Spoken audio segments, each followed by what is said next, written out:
He thought he was clearing ordinary bushes, but his sheepdog suddenly growled and led him to a hill. They found a steel door that no one was supposed to see, and what was inside made the veteran call the police immediately. Subscribe and write in the comments which city you are from. John Merrick had never planned on living a quiet life at the edge of a fading town, but quietness had a way of finding men who no longer fit anywhere else. His home stood at the end of a gravel road that few cars bothered to follow, a weather-stained cabin with a sagging porch and soft light leaking from the windows at dawn. The place suited him. It didn't ask questions, didn't demand explanations, didn't pry into the wounds he carried under his ribs. It simply stood there with him, as if silently agreeing that some men deserved peace even if they never truly found it.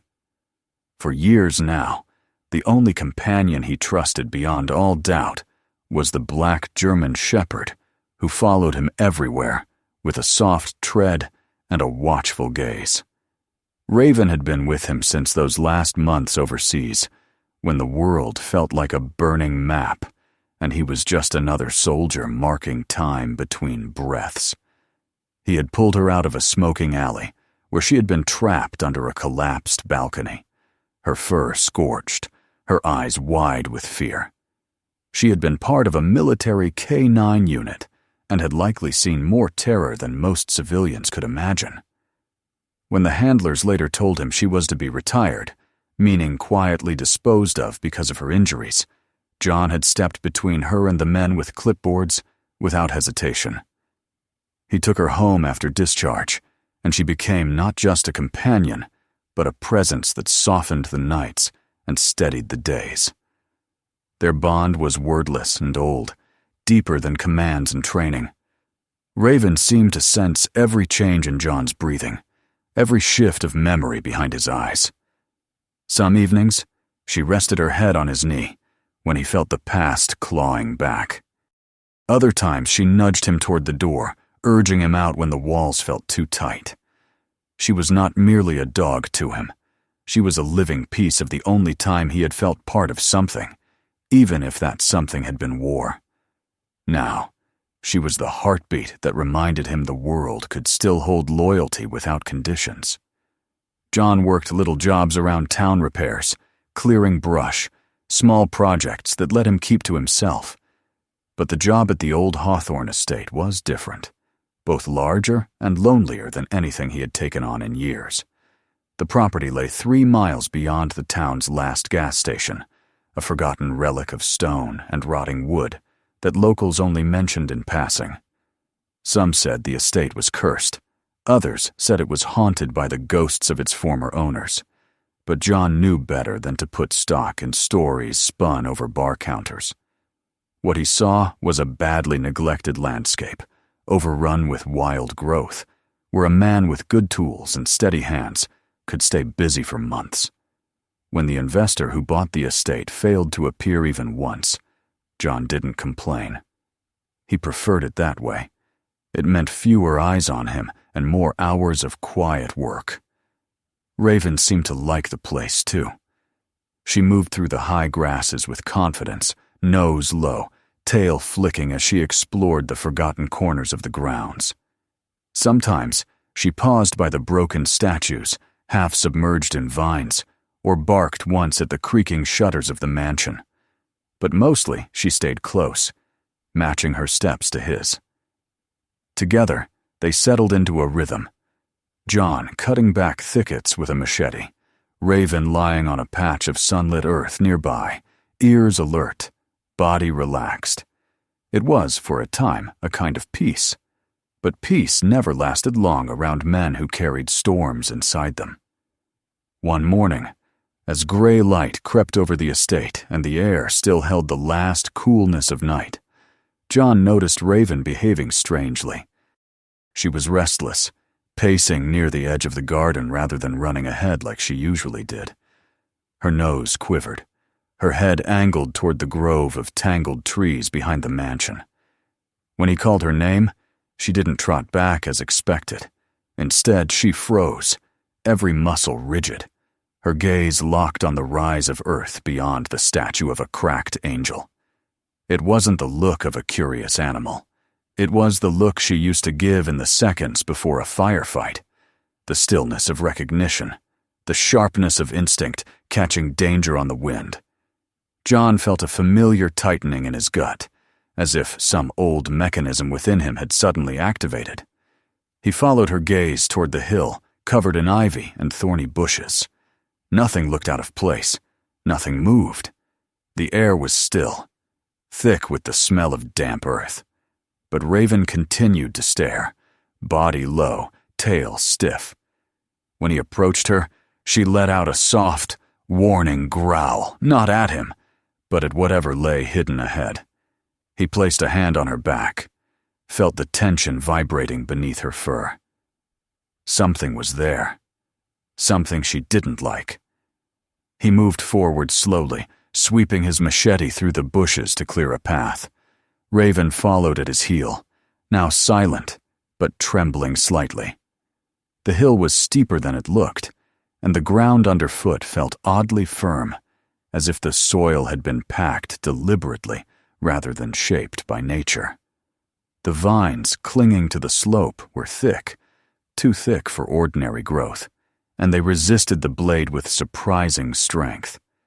John cut through them carefully, each strike releasing the sharp scent of torn greenery. Beneath the vegetation, he noticed the faint hint of a shape. Not earth, not stone, but something straighter, flatter.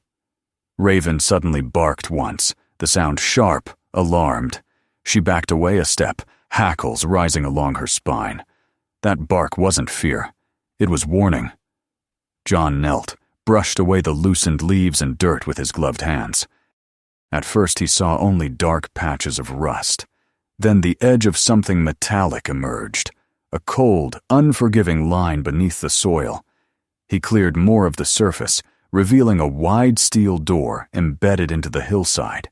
Its hinges were eaten by corrosion, its bolts swollen and fused by decades of decay. Vines had snaked through the cracks, as if nature itself had tried to swallow and hide the structure.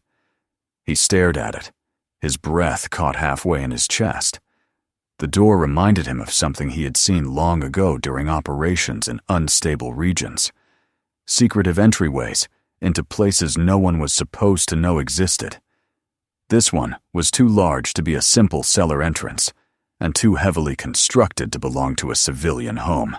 Whoever installed it had intended it to withstand pressure, force, maybe even explosives. Raven gave a low, mournful whine and retreated behind him, ears flattened.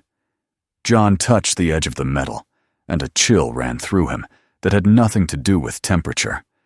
The steel was cold, unnaturally cold, for a morning warmed by summer air. It felt as if something behind that door was sucking warmth inward, as if it had been waiting. Memories flickered at the edges of his mind. The weight of armored doors, the smell of reinforced bunkers, the quiet dread that seeped into a man when he stepped into places designed to keep secrets, not people. He stood up slowly, swallowing the unease rising in his throat. Raven pressed her head against his leg, urging him back, away from the hillside. For a moment he almost listened, but the presence of the door gnawed at him. It wasn't curiosity. It was something closer to responsibility. He couldn't shake the feeling that whatever had been buried here wasn't meant to be found by just anyone. But he also couldn't pretend it wasn't there. As he walked home that evening, the sky turning from gold to violet, the image of the steel door followed him like an echo. At his cabin, he sat at the kitchen table long after the sun had vanished. Raven curled at his feet. Shadows clung to the corners of the room with an unnatural heaviness. Every so often he ran a hand over his face, trying to scrub away the memory. But the door wouldn't leave him. He had seen similar structures in his past places, built by people who feared something, or who had something to hide. He remembered operations where his unit had been told to stand guard outside such doors, without being allowed to know what was inside. He remembered the uneasy glances exchanged between soldiers, the whispers of classified experiments, intelligence operations, sealed archives. Some doors, he had learned, weren't meant to be opened. Others were never meant to be found again. Raven lifted her head, sensing his tension, and nudged his knee with her nose. Her yellow eyes were focused, alert.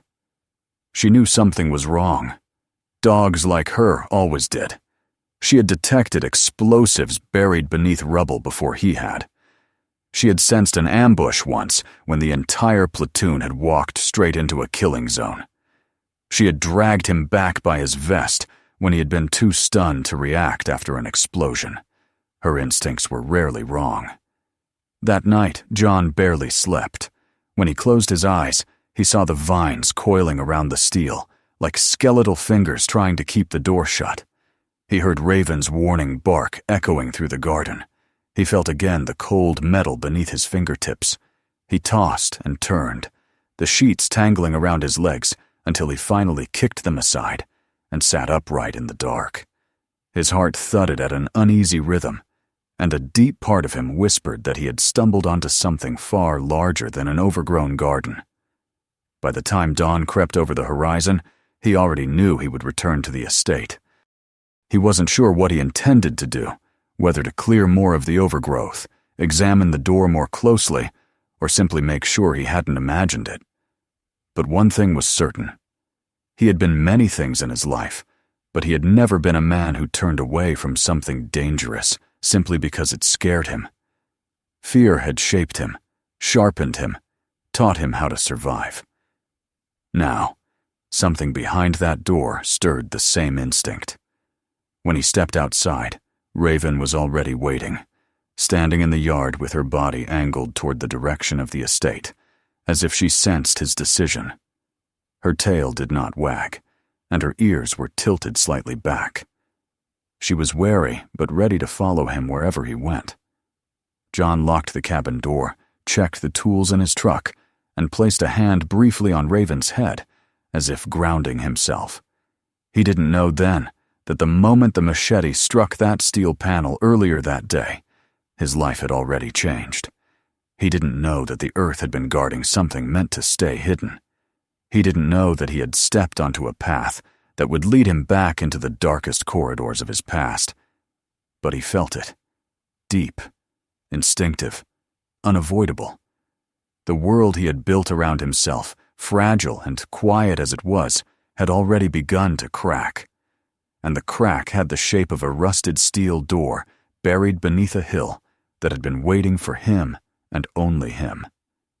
He climbed into his truck, Raven hopping in beside him, and drove toward the estate as the morning sun rose higher, casting long shadows across the road. The air outside was calm, but something in him sensed a shift, a disturbance in the stillness he had clung to for years.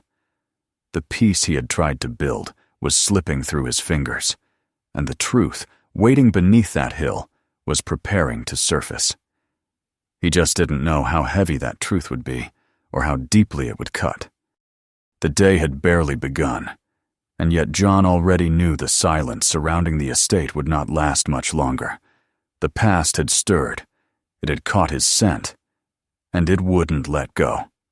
The next morning arrived in a gray whisper, the kind of dawn that seemed hesitant to fully break open the day.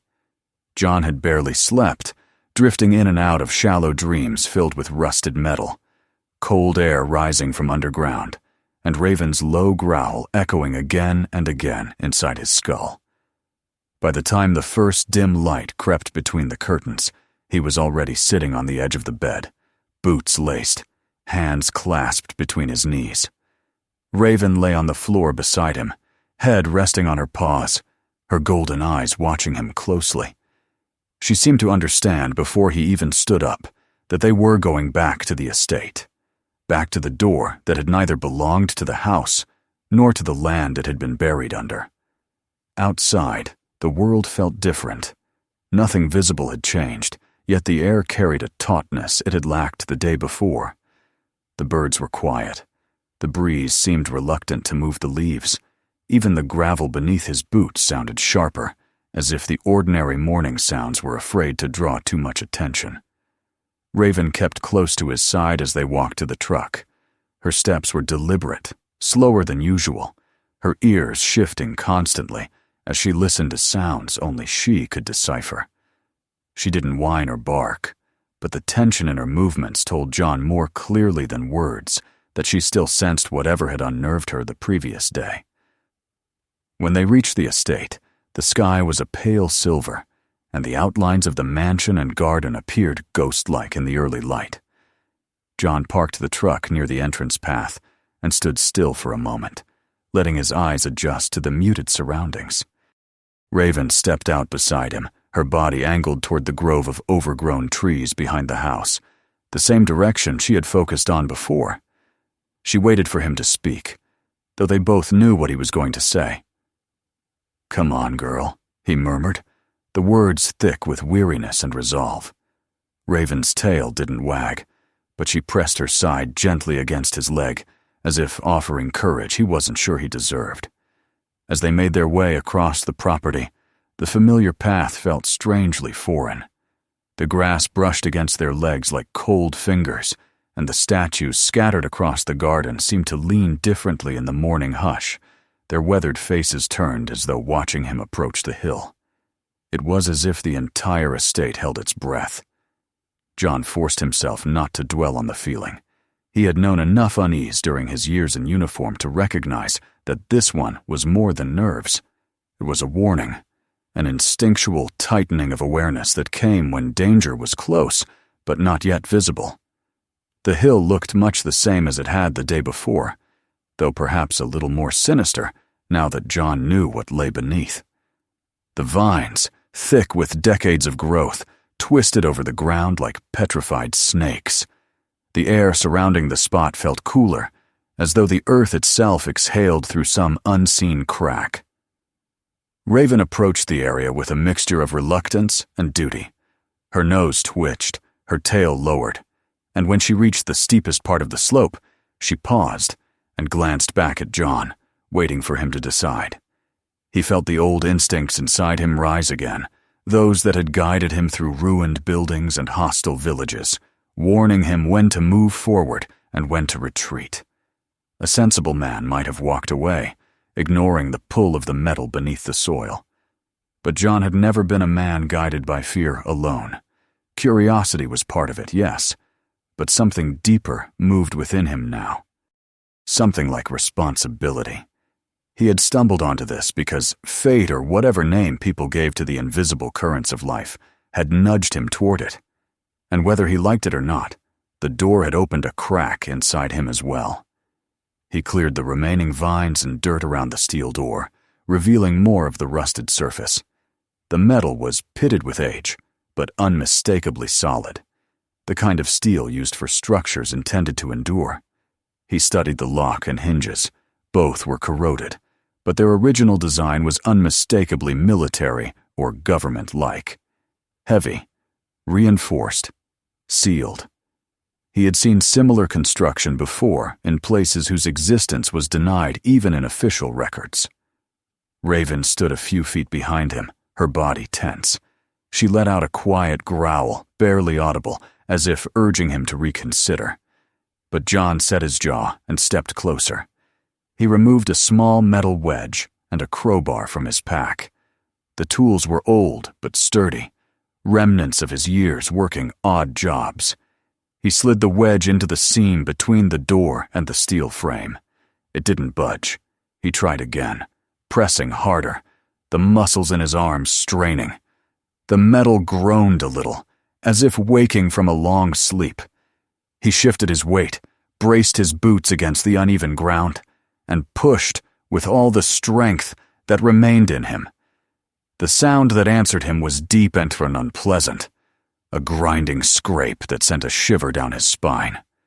Raven barked sharply, the noise echoing across the garden. The door gave another fraction of an inch. John took a moment to catch his breath, wiped the sweat from his brow, and wedged the crowbar deeper. Then he pushed again. This time, the resistance broke. The lock snapped with a sound that reverberated through the hill like a muffled crack of thunder. A gasp of cold air spilled out through the widening gap, washing over John's face with a scent that made his skin prickle. It was the smell of dust trapped for years, mingled with metal, old stone, and something else, something faintly chemical, sour and wrong. Raven backed away, hackles rising, her ears pinned to her skull. She let out a trembling whine like a plea. John held the crowbar steady as he pulled the door open just enough to slip inside. The hinges screamed in protest, and the entire hill seemed to tremble. Behind the door, darkness stretched downward, impenetrable even in the faint morning light. A narrow stairwell descended into the earth, its concrete steps slick with moisture that glistened like oil. The walls were close, forming a claustrophobic tunnel that felt like a throat swallowing him whole. He hesitated. The cold draft sliding past him felt almost alive, carrying whispers of the air that had been locked below for decades. The quiet made his heartbeat seem too loud, echoing off the concrete. Raven approached again, pressing her wet nose to his hand, urging him away. He knelt, stroking her fur gently. "I know, girl," he murmured. "I feel it too. But I have to see what's down there." She looked up at him, eyes full of a worry that cut him deeper than any words could. But she didn't try to stop him when he stepped forward.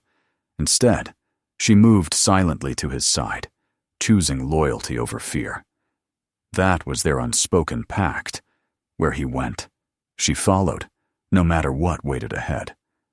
John turned on his flashlight and pointed it down the stairwell. The beam illuminated the first few steps, revealing the stains of rust and time. But beyond that, the darkness swallowed everything whole. He gripped the handrail, felt the cold bite of the metal under his palm, and began his descent. The air grew colder with each step, the temperature dropping as though he was moving into a long-forgotten winter. Raven's footsteps echoed faintly behind him, her claws clicking softly against the damp concrete. There were no sounds from below, not the faint hum of machinery, not the drip of water, not even the shifting of air.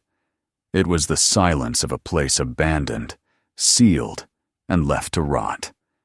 The stairway seemed to go on longer than it should have. John's flashlight reflected off a patch of mold on the wall, then off a spiderweb that had long since dried into a fragile lattice. He kept descending, counting the steps out of habit, though the numbers soon blurred. At last, the stairs leveled out into a narrow corridor. The walls closed in tightly, rough concrete brushed by his shoulders as he walked. The corridor opened into a large chamber, and John lifted the flashlight higher. Shelves lined the walls, their metal surfaces corroded. Boxes, files, folders, and containers were stacked neatly despite the decay. Some had broken open, the yellowed papers inside curling like brittle leaves. The air smelled of ancient paper and stale chemicals. John approached the nearest shelf and opened a box, the cardboard crumbling under his touch. Inside were stacks of documents wrapped in oilcloth. The lettering on the folders had faded, but he could still make out symbols, dates from decades past, and acronyms that stirred uneasy recognition in him. These were not the belongings of a family or a state. These were official records-classified reports, coded memos, logs of operations whose names he had heard whispered in the corners of briefing rooms long ago. He moved deeper into the chamber.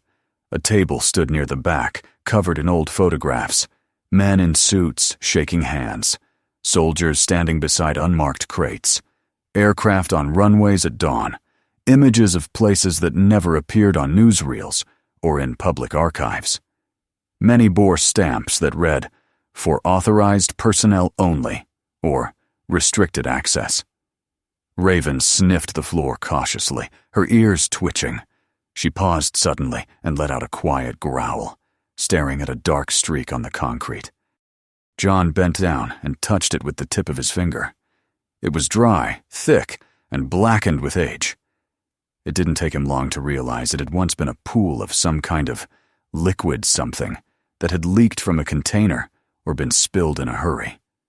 He glanced around and saw that several metal canisters on a distant shelf were dented, their seams cracked. One of them had a dried residue forming a trail toward a drain in the floor. His stomach tightened. He had worked around military chemicals before, and he knew that even old materials could be dangerous. Raven backed away from the shelf, rubbing against his leg anxiously. Beyond the first chamber, a partial wall separated another room. John forced open the rusted grate blocking the entrance. Inside, he found what looked like a makeshift living area. Cots lined up in rows, their sheets stiff and stained. A table with scattered papers. Cups and trays left mid-meal, as if abandoned in haste. The air smelled faintly of something metallic and bitter, a scent he couldn't quite place, but that sent a prickle up his spine. On the far wall, faint markings caught his attention. He approached slowly. Scratches covered the concrete surface, some deeper than others. Words had been carved into the wall-short phrases, broken sentences. He leaned in, reading the jagged letters. They won't come back. We're trapped. Help! Beneath these, a series of tally marks stretched across the wall, counting days, or perhaps something else. He stepped back, the weight of the revelation settling over him like a shroud. Whatever had happened here hadn't been orderly. It had been desperate. Raven whimpered softly.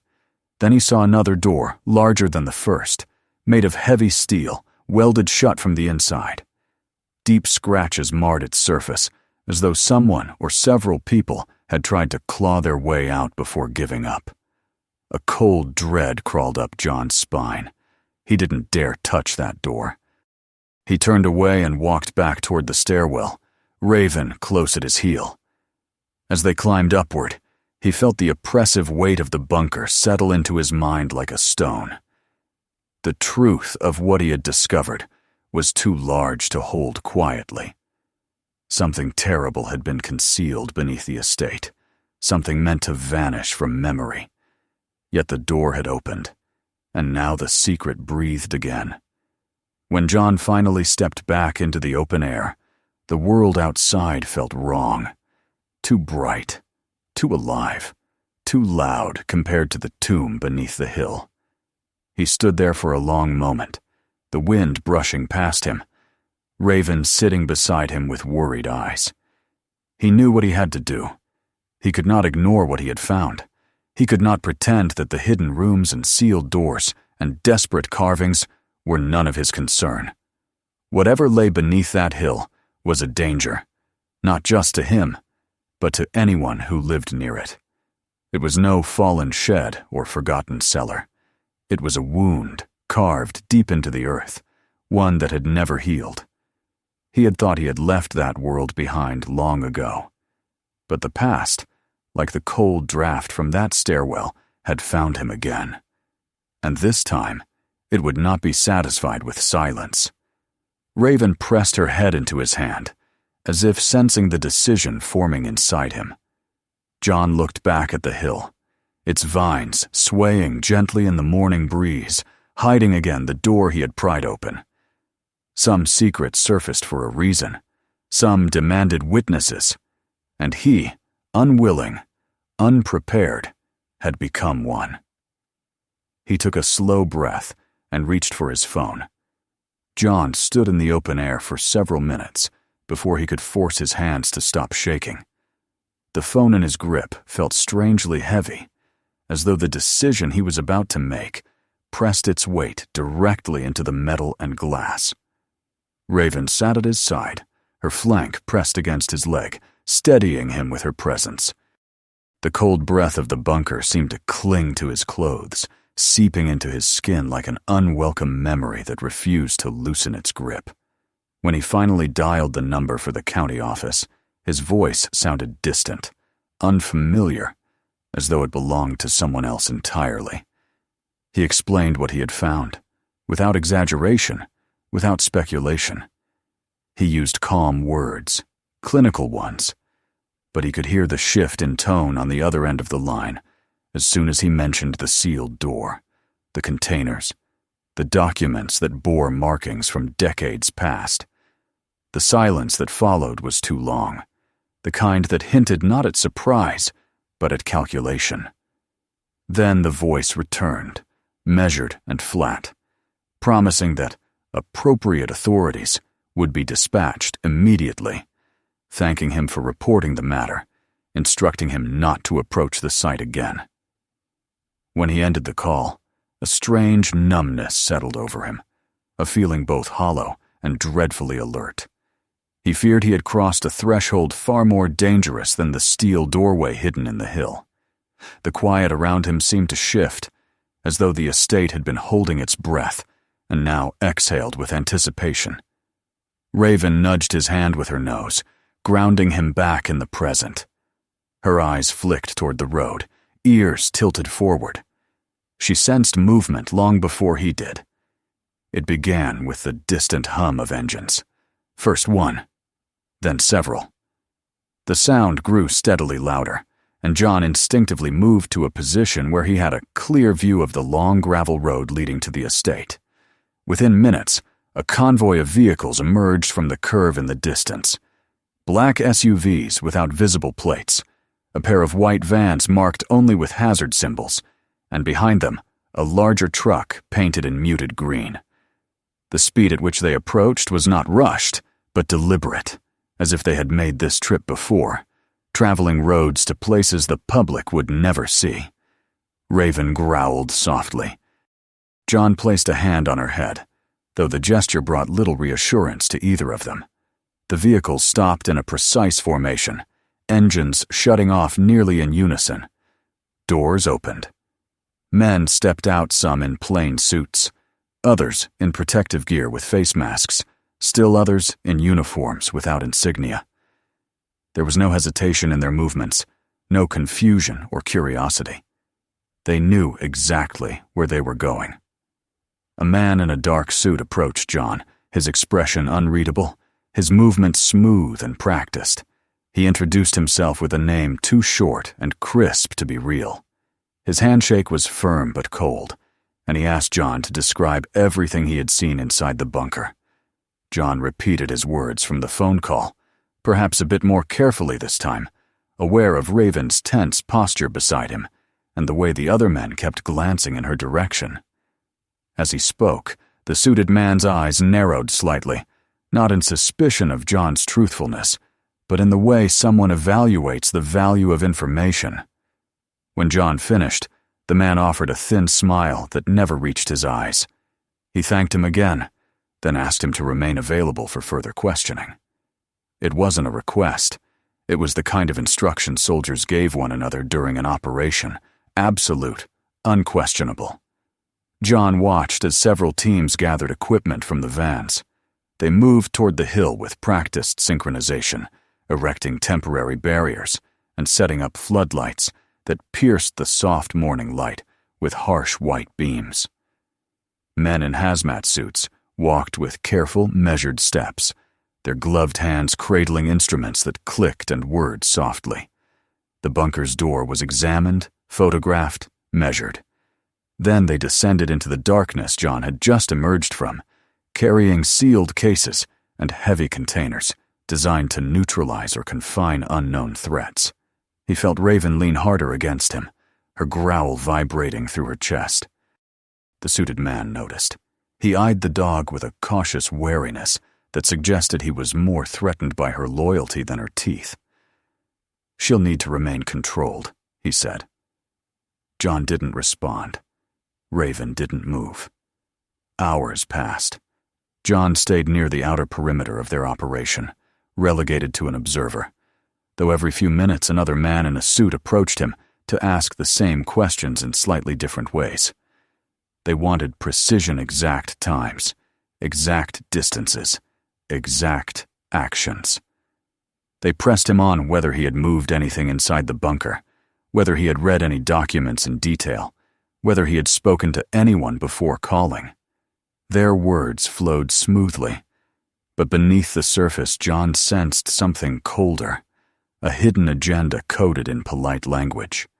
He knew interrogation tactics when he saw them, even when they hid behind clipped tones and tailored suits. They weren't ensuring safety, they were assessing threat. And to them, he was not a witness. He was part of the problem.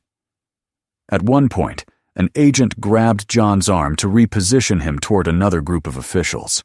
It wasn't violent, but it was forceful enough that Raven reacted instantly.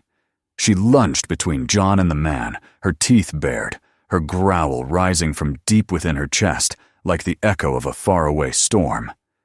The agent stumbled back, startled despite his composure. His hand hovered near his belt, where the outline of a stun device was visible. John stepped sharply in front of Raven, commanding her softly. She obeyed, but her eyes never left the man, and her muscles remained coiled. The agent's face hardened. "Control your animal," he said tersely. John stared back, unblinking. "She is controlled," he replied. "More than you realize." As the day wore on, more vehicles arrived. Historians, scientists, military personnel, government officials, all drawn to the door John had opened. They moved like a swarm, not chaotic, but devastatingly efficient. Boxes sealed in protective casings were carried out of the bunker. Some were loaded into armored vans, others were opened on site, examined by gloved hands under the glare of portable lamps. John watched as grim expressions formed on the faces of the experts who read the documents, as whispers spread among them like a chain reaction. Words like classified, contaminants, operations, and compromised sites floated through the air in clipped fragments. Raven paced restlessly, unsettled by the electric charge of tension that permeated the grounds. One of the historians, a woman with tired eyes and a steady voice, approached John quietly when the others turned their attention elsewhere. She didn't question him. Instead, she explained what the officials were already piecing together. The man who had once owned the estate had not been merely a wealthy recluse. He had been a powerful figure deeply embedded in industries linked to covert Cold War operations, arms distribution, chemical research, geopolitical manipulations that had shaped conflicts far beyond the borders of the United States. The bunker was not a fallout shelter. It was a vault, a repository of evidence, and the government had thought it destroyed decades ago. The woman's voice lowered as she continued. She spoke of missing shipments, untraceable funds, and black market deals that had influenced the rise and fall of foreign regimes. She mentioned hidden programs that had been quietly erased from official records, sealed under layers of bureaucracy and deniability. "You found a ghost," she said, "a ghost that powerful men never wanted exhumed." Before John could ask more, another official called her away, and she left him with a look that told him everything he needed to know. He had stepped into the center of a storm that would not blow over easily. As the sun dipped toward the horizon, the estate transformed under the harsh glow of floodlights and generator hum. Uniformed men moved in and out of the bunker, their silhouettes long and distorted against the fractured statues and broken garden paths. Each crate removed seemed to carry a greater tension with it, as though the bunker itself were bleeding secrets into the open air. John watched in silence, feeling the weight of the day settle deep in his bones. The truth was being dissected piece by piece, boxed and labeled, but he doubted any of it would ever see the light of public scrutiny. When the final trucks began loading the largest containers, John turned away from the scene, Raven at his side. He walked toward the edge of the property, needing a moment away from the glaring lights and stern faces. The sky had darkened to a dusky purple, and the soft chirping of crickets tried to reclaim the night. But even nature's attempts at normalcy felt hollow. John leaned against the rusted fence, staring at the mansion. Its boarded windows reflected the artificial lights like blind, watchful eyes. That was when he heard the footsteps behind him, slow, deliberate, familiar in their cadence. He turned to see a man in civilian clothes approaching. His hair grayed at the temples, his face lined with years of worry and purpose. John recognized him instantly. They had served together once, shared foxholes and meals, and long nights filled with the kind of silence only soldiers truly understood.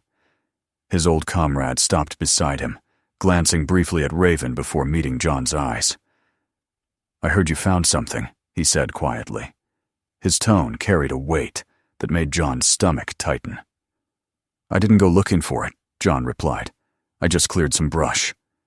The man nodded slowly. Some things don't like being uncovered. His gaze drifted toward the hill, toward the lights glaring against the darkening sky. There were rumors back then about a place like this, about men who disappeared into it and never came back out. They said it had been destroyed, shut down for good. We believed them because we wanted to. John swallowed hard. "What was it?"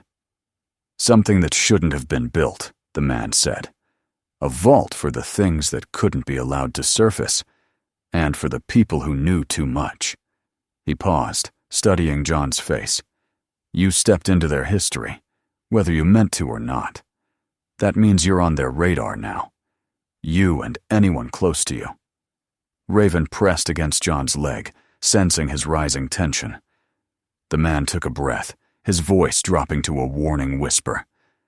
"They'll want to control the narrative. That includes controlling you. Be careful, John. Leave town for a while. Don't tell anyone where you're going. Take the dog. Trust no one." Then, without waiting for a reply, he walked away, merging with the shadows at the edge of the property until he was gone. John stood still for a long time, the night air cool against his face.